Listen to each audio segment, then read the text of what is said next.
Welcome to Bear Lifestyle, the podcast where we are stripping away insecurities and judgments to reach in for the essence of who we are, Bear. Beautiful, authentic, real, and ever evolving. I'm Simona Spark, a best-selling author, international speaker, transformational coach, and so many other things. Beyond anything else, I'm a woman who stopped following other people's rules and started creating my own.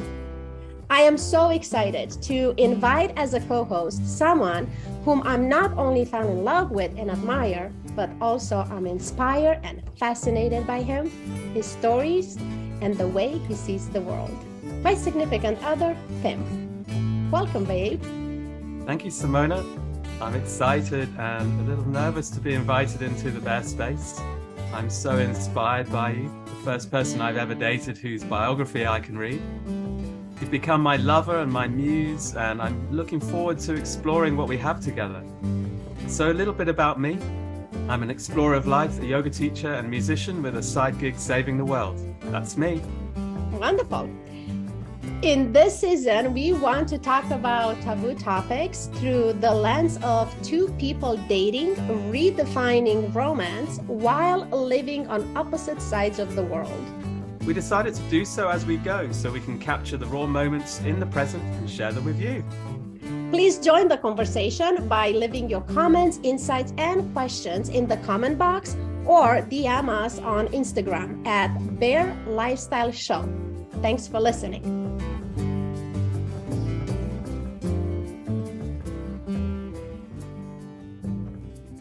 You decide on a topic that we're going to go into today. We are recording, by the way. So then I will ask you to get it started, and I will ask you to do the celebrations. I'm celebrating with decaf coffee, but I have a frother here, so I was able to put good froth on it. Yum. Like it's kind of I think it's a flat white. I'm pretty sure I've made a flat white. Yum, yum, yum. I'm celebrating with a berry mint tea. Lovely. That's a standard. And I do want to celebrate myself and you and everyone there watching and listening. So welcome back, everyone. And today, Tim is leading the conversation with, go ahead, babe. Shared memories in long distance relationships or in relationships in general. Share memories as in how to create share memories? The importance of them, how to create them, and what happens if you're not creating them. All right, I'm in. Okay. So many years ago, like 10 years ago, I was going through breaking up with my ex, and I had a very good friend who was going through similar troubles.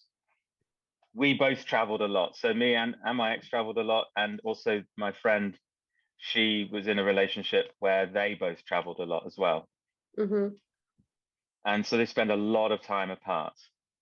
Like for me, it was sort of half the year. It was about 150 nights away on average, and it's pretty much the same for her. So she said to me, yeah, the minute you stop creating shared memories, it's a real warning sign. And that has resonated with me ever since. In fact, and quite a lot of the time, because of the work that I do, I meet people who do similar work, obviously, and often younger than me, so they're sort of early into their marriages or early into their sort of serious relationships. And it's a piece of advice I give them, is make sure you create shared memories. Yes. And that can be hard enough to do when you're together, even even living in the same house, particularly, right. If you're very busy, you're working a lot, or you have children and everything revolves around them. So that can be neglected. But when you're in a long distance relationship, how do you create shared memories? So we're in a situation where our primary interaction is over Zoom, right? So our primary interaction is conversation, and it's great. I'm not complaining. It's good. We have really great conversations. So, but I wanted to explore how can you turn those conversations into shared memories? Are there other things you can do to create shared memories? How do you make those things, truly shared? Yeah, so I thought it might be worth exploring that. And Yeah. I have some ideas, and we even had an idea which we haven't executed yet, which we will. Okay, well, I don't know which one you refer, but we're gonna get there. Yes. It's not as spicy as you think it is. Mhm. No, it can be that can be another one. Yeah. Yes, so I hear you, like how to create those shared memories and have them stick, right? Yeah. So I do want to say two things though. From what I learned through my work, and then again, I look at my life before I understand how the mind and the body works and thoughts and feelings and all the things. As it is today, I believe that memories that stick are the memories that we experience them with our body. So memories, they are drop and you feel the moment. If I just acknowledge the moment, chances are that I'm going to forget that moment because the memory just goes for so long. But if I feel the moment, that's there forever. So the reason why, okay, so we refer into inside of the long distance relationships. Reason why every time we talk, I am just very open, and it's a constant question. How do I feel about this? Whatever you say, how does that make me feel? Because if I'm consciously choose to feel, not just understand, I know that drops into my body and it's going to live longer, maybe forever. So that's one thing that I want to say, like how I open myself up to conversation, be present, and all the things that we talked about before. And the other thing is to there is a sense of worry when you're expressing all that, like, oh, this could be a serious concern. And for me is, I wonder what this menu is about, what goes on this menu. What are the things that we could say and do and contribute across the world that make me feel these moments? So I refuse to be worried and concerned and anxious. And I'm more choose to be curious and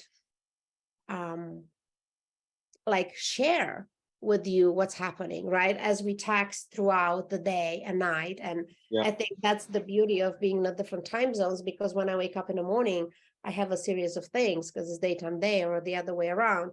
So it's like letting the other one into your life, into your daily life. I go out with friends, I'm sending you a video or, a picture of what's happening, and it's like letting you in as you're letting me in into your walks or whatever you are doing, right? So I think not only that it's important, but it's required. That's how I feel. Not that I want to compare with creating shared memories in person. No, you can't compare them. But as frustrating as I get the technology, like those are the moments like, no, because of technology, I get to have those moments. Yeah, sure. And actually, there are elements of that which I would want to carry through in a relationship where we work together. Like, don't neglect those little texts and those little videos and things just because you can get lazy and just go, oh, I'll see you later. Yes, right. So it's creating a habit that eventually, if the life wants us to be together in the same house or whatever, is like this is a habit that I want to have with my next Yeah. partner, right? Regardless. Yeah. Yeah. Exactly what you say, instead of like, oh, see you later after work or whatever. When Yeah. I get home all tired and depleted, and I have no interest of talking with anybody. Yeah. So, but because also, you can build something up as well romantically, Yes. if you're gonna see each other in the evening and you want to be hot for each other, Yeah. then build up some little texts and videos and things like that during the day. So that would be a really good thing to do. So carry that on for sure. But I'm very interested to go back to the embodiment of memories, which I think is really, really important. So it's something that if you have a steady meditation or mindfulness practice, you're trying to really live in the moment or really recognize when you're in the moment and be present. Yes. And the more I've done that, the more I've done yoga and meditation, the more I've been aware of living in the present. And it could be standing, as I was the other day when I went for a walk the other day. I sort of did a 12K walk up the mountain. I'm in Canberra, so it's for those listeners who are not aware, I'm back in Australia for a couple of weeks, and my favorite walk. It's just beautiful. Just goes up onto the mountain. I was completely alone. It was a public holiday, so I didn't see anybody. Was just drawing in all the smells, the noise of the birds, which are amazing in Australia, the sunshine, just everything about it. I was just drawing it in. Mm-hmm. And it was the same when we were actually physically present as well together for those few days in Bali. I was like, I just want to viscerally embody every single element of this conversation, this naked conversation that we're having. So that I remember it, not just like, oh yeah, remember that time when I met this chick. It was like I can feel it. I bring it You all could back. feel it. That's it. That's it. I believe in that. Like, if I could feel it, I'm going to remember it. Yeah. Because So we know, yeah. and most people are aware of that when it comes to trauma. They get to the point, like I said, when I work with the clients, they get to the point like, oh, I get it, because I'm triggered because there is trauma. So yes, true. But the same mechanism is for good experiences. But we tend to brush over them like it's not a big deal. And it's like I keep saying, like, for myself and for everyone, it's like, just pause for a minute. Just pause. Take it in, and like ask yourself, what do I feel? Like, what do I feel? Same goes for celebrations. I keep insisting with celebrating, like celebrating yourself. Every single little thing, just stop for a minute. It's like, how do I feel about this? And now you drop it from the brain to the body, and I tell you, it stays there. Yeah. I remember Absolutely. when I was like touching your shoulders and your arms just with the tip of my fingers. Do you remember that? Yeah. It was like really like, yeah, I know this arm, I know this shoulder, like I know them, like I know how they feel, and I know the shape. When I told you the other day, it's like, your shape is changing, and it was a little bit of like, because now it's not what I remember. Recalibrate. Yeah. You know what I mean? But Yeah. is that like, I felt that in my body, like I acknowledge it with my sight, but I felt that in my body, like, oh, it's not the shoulder that I remember, it's changing. Workouts and whatnot. Yeah, that's interesting what you say, because I think a lot of people are aware about how trauma is stored in the body, and I don't know if anyone's ever read the book The Body Keeps a Score. It's a really good book, and I've read it for bringing in trauma aware yoga. So I did a trauma sensitive yoga course about a year ago, and read that book around that time and have reread it. So there's a link between embodiment of trauma, and I'm no expert on this, but one would also imagine, therefore, that then there's an embodiment of really good memories too. Perhaps that isn't focused on enough because trauma is now something that people feel freer to talk about. But I think looking at the positive side of that, you can also embody really good memories and really good things as well. So how do you do that remotely? Just like this, like, how do I feel? Like, be completely open and engaging as many senses possible, right? Like seeing and like, okay, so one thing that it's missing, two senses are missing, like the smell and the tactile. So you just, not you, I could only talk for myself. It's like really, what do I see? What do I see? Like, look at the facial expression and gesticulations and just like taking them all in. The voice, you know, what is there, you know, like, is it happy? Is it worry? Is it sad? Like, what is it? Like, take that emotion in for the other person. Like, really being present, and those two I can't access because there is a screen, and can touch you, I can smell you, right? Yeah. That, for me, like, a tactile it's number one for me, for sure. Is it? I'm not sure. It's between that and the sound, for sure. Those Really? two are fighting for the number one, right? Smell for me is really, really powerful. Say that again.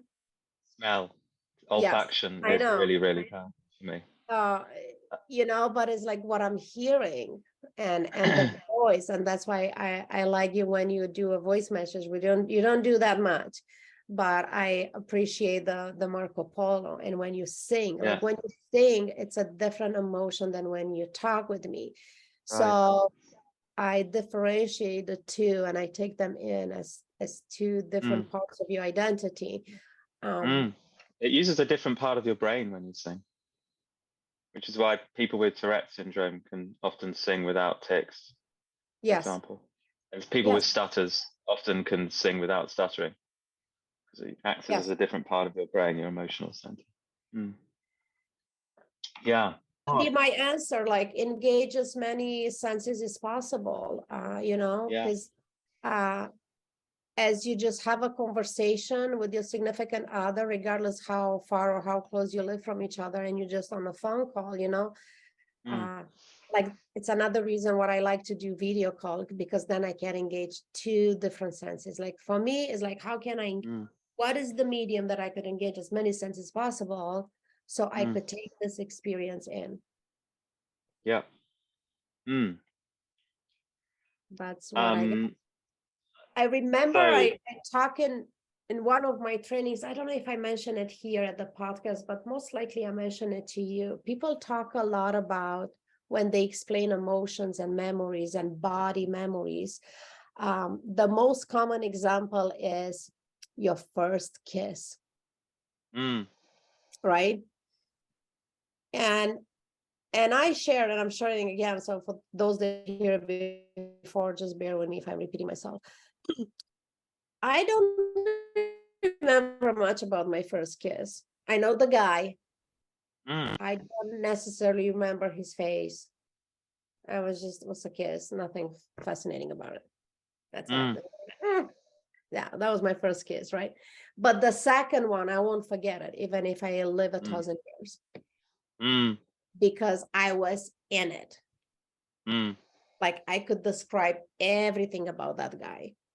Everything. What he was wearing, the cologne, the shoes, the socks, everything. The song, who was playing and what. Like, I remember everything.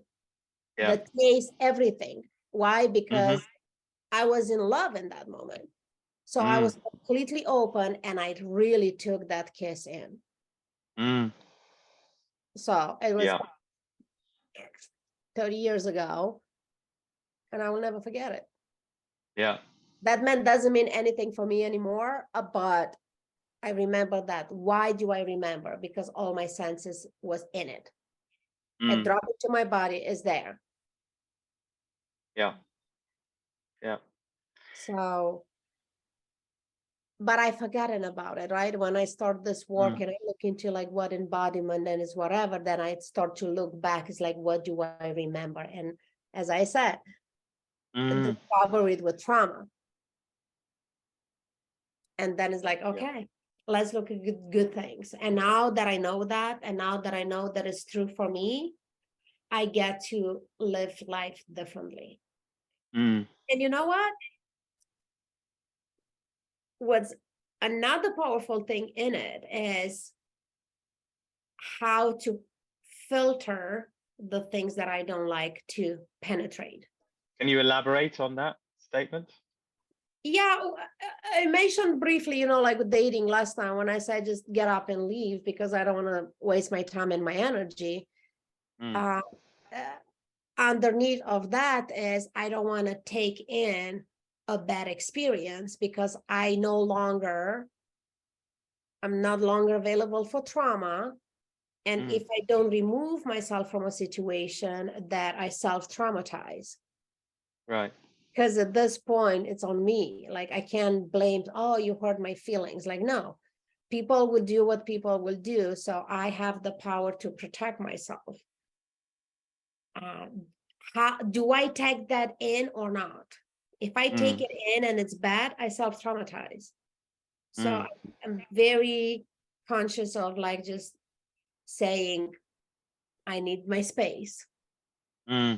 Because I don't want to go into a spiral of negative emotions and drop them into my body. So I need to just back off, either tell the person to back off or I back off. Yeah. Because I want to take life in and I get to choose what am I taking in as much as I can, because I'm not 24/7 completely mindfulness and aware. Like now I slip. What's your input on that? Yeah, well, everyone has their own way of dealing with things. I don't avoid trauma. I see it as a way of building resilience.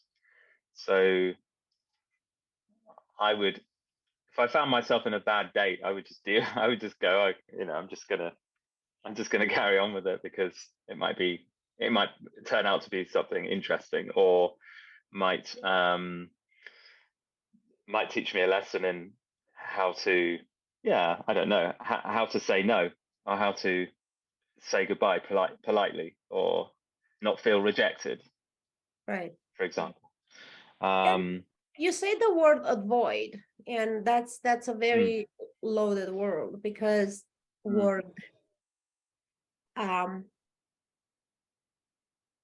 yes, putting ourselves out there to different circumstances is where we get to learn if we trust our instinct, our guts, or whatever, right?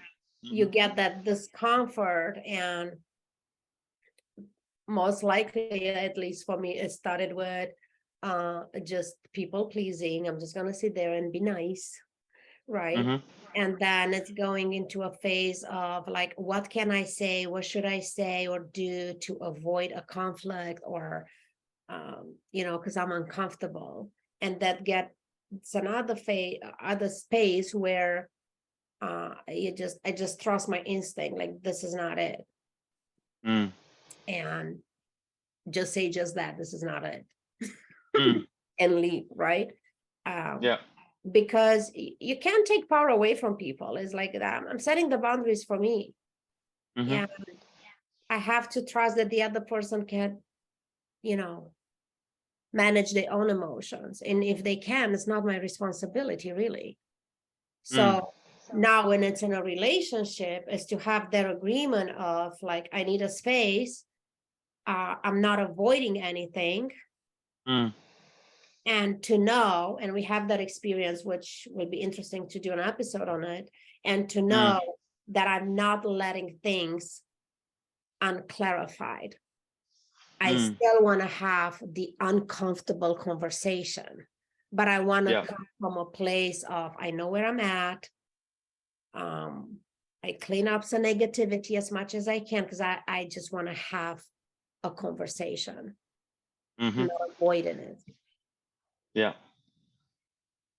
Yeah. No, fair enough. I sort of think it's good to just sit there with well, also you kind of got a captive audience as well. I mean, you're kind of on a date, so there's a certain amount of seeing it through. Right. Years and years ago, I lived in France and I was trying to learn French. And I don't know if you have learned a second language, and it's terrifying. The worst situation is the telephone. Using the telephone, like for me in French, was an absolute nightmare. Right? If the telephone went off, I'd throw it like a live grenade to my then wife and just run out the door. And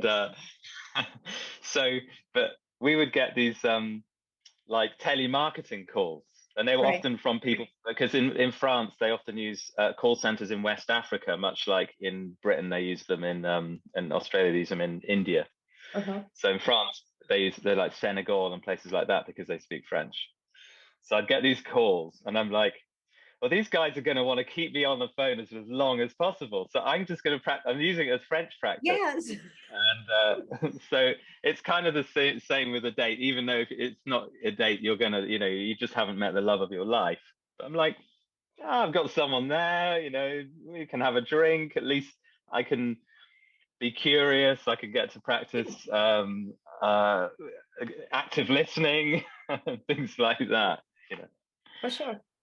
So I just and that's where you put the filters, right? Because we mentioned at some point when there's nothing to say, like I met this guy and he was so interesting when I video chat with him, and I said, okay, let's meet up for lunch. Yeah, it was lunch. And look, that lunch was very long, but I decided to not leave. The food was good. The conversation was kind of sort of interesting, but was also kind of sort of dry. I know it's going nowhere, but I get to choose. Like, I stay here, I'm gonna enjoy my lunch with this wonderful man, let him be where he's at, let myself be where I'm at, and put a filter. Like, I don't need to drop this in my body. Like, I don't need to remember this lunch for the rest of my life, right? And it's just gotta be nice, that's what you mean by pleasant, and then just go and like, okay, as I said, it's like, there's nothing else to say here. Thank you for your time, and this was a lovely lunch. I wish you a wonderful life. So to bring this back to our shared memories conversation, embodying those memories remotely in olfactory and tactile ways, then. So, for example, we have what if I send you the coffee that I drink, and we're having a conversation, but we're both drinking the same coffee? Wonderful idea. Which I'll do. I had this idea earlier on today when I was thinking about this. I thought, I could send her that, because I really like this coffee blend that I have. Wonderful idea. And it's decaf as well, so even if it's at night, it won't keep you up. Because I know you don't drink wine. That's another one. I thought, we could have a wine tasting. But so that's one idea for olfaction. Another thing that we said we would do, that we never executed, was play backgammon, which is kind of not. It's not sensory in a way. We're kind of using, but we're using more cognitive areas of our brain, right? So strategic and things like that, right? So, but it is very. It's a good one though, like the activities, because you in it, and the game is fun because it's fun. You open, you laugh, you put all your senses in it. So what's missing? Tactile is missing again. Tactile and smell. So, but it's creating those neural paths of like, okay, when I hear the name of this guy or when I'm thinking of you, everything that I get to embody until this moment, it's activated. And then you put more on it and you build more on it, right? So maybe connected to shared memories, then there is shared activities. yes. So things you can do together. You know, in person, of course, you're going to do things together, going to go places, eat together, and do those things. Doing that remotely is a little bit more challenging, but it's not impossible. And you can think of, you can play games together, for example. Listen to music together. You can do that over iTunes. You can listen to the same album at the same time, for example. And watch the same movie. Yeah, right. Which is on the list. We also said we would do that. Yeah, that's true. We should do that. And now that you're in Australia and it's a better time zone difference, you could add, you know, late breakfast, late lunch, so we could eat together. We could make the same food. And like, I know when I live in New Zealand, I will have lots of virtual coffees and virtual lunches with my friends in the US, right? I'll have lunch, they'll have dinner, I'll have breakfast, and they have late lunch. So there's so many things, but again, it's just to be aware, like, okay, touch and smell. They didn't figure out how to do it yet virtually. No, it would be good. I'm sure they're working on it. I'm sure they're working on it. Well, I mean, you can do the touch. There are those sex toys that you can get which mimic touch from one side of the world to the other. Right. But also there's app. I know I use one with one of my exes, so I don't want to use it with you because that's from the past. I want to look for something for the future that has those they call thumb kiss. So you on the same time on the screen, like you can see the fingerprint, and as soon as the fingerprint are touching, there is a little buzz. So it's a sensation. So I'm gonna find a new app that's different than that. So there you go. See, the menu is growing and it's growing. Yeah. So it's to say, yes, it's not 100% as in real life because it's a whole war between us. But yes, if you open, you could find so many modalities, right? And for those of our listeners that they are living in the same house, is to just don't forget to keep in touch during the day. Do those things anyway. And anyway, improving the interaction. With one of my exes, I felt that we weren't, even though we lived in the same house, we weren't interacting enough. And I noticed that the way that the kitchen table was orientated, it was sort of against the wall, and it meant that we didn't really sit in it much. In fact, we tended to kind of eat in the living room watching TV. And I was like, okay, if I pulled the table out so it was perpendicular to the wall, then we could sit opposite each other, but eat together. We're looking at each other. And then I found that we had a load of board games. So it's like, I'll put those on the table. Maybe we play board games. We never ended up doing it because we had this kind of competitive thing and it wasn't very productive. It was like, just made us angry. But at least changing the orientation of the table meant we sat down and we ate together, like more interacted over food. And also very good point. Like, what's your environment? Yeah. That is it set in a way that you actually pay attention to your partner, or it's set in a way that's distracting you from your partner? 100% I agree with that. So that's where I come into place, and that could be a whole nother conversation, how we set up the bedroom and the kitchen and the living room and all things. But this episode, it's a long one, so I think we need to wrap it up, unless there is something that you want to add. No, I think I've put everything in that I thought of. I doubt it. I'm pretty sure that we're gonna circle back because everything triggers everything. Yeah. But for now, can we call it a wrap? Absolutely. Yeah, that was good. All right. Well, thank you for amazing topic that you bring today. Celebrate you and everyone, and we will see you next week, same time, same place. Bye. Ciao, everyone.